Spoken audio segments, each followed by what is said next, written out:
Okey, Assalamualaikum semua. Kembali ke channel aku. Jadi hari ni kalau tengok video yang sebelum ni tadi aku tunjuk, kipas aku dia pusing slow. Lepas tu dia macam bergetak bila dia pusing. Jadi masalah dia punca daripada 5 ni lah, 5 kapasitor ni.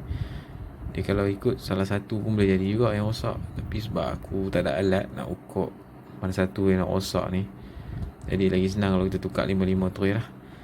Jadi kapasitor ni aku ada beli dah kat Shopee. Harga dia aku beli 3 set sebab rumah aku ada 3 3 ni, 3 kipas yang sama. Jadi satu set yang dalam RM11, RM15 macam tu lah. Link yang aku akan letak dalam bawah video aku. Nanti korang boleh tengok lah kalau korang nak beli daripada Shopee. Jadi nak buka dia senang je benda ni. Kita cuma solder saja.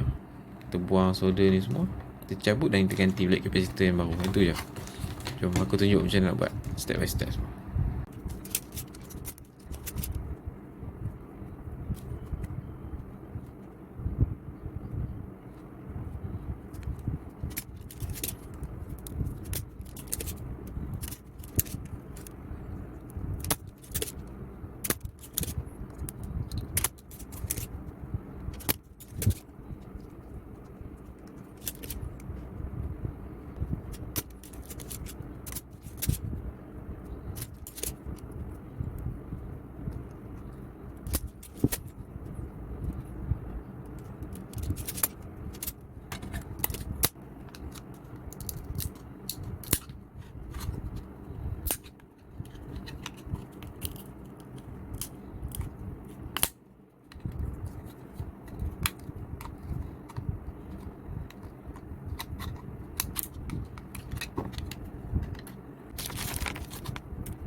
Okay.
Okey, sekarang benda ni aku dah siap pasang dah. Dah siap solder dah semua. Dan cara kita nak solder tadi, kita pasang balik macam mana kita buka tadi dah. Kalau kita tengok tadi yang asal tu, dia main label-label ni semua ada kat atas kan. Macam label ni pun tengok atas. Untuk yang ni pula kita tengok yang tak nampak sangat dia main ni. Sekejap aku try fokus tengok. Boleh nampak. Oh, tak nampak sebab dia ada tulisan dia menghadap ke bawah. Jadi aku ikut sama balik lah macam mana yang asal balik.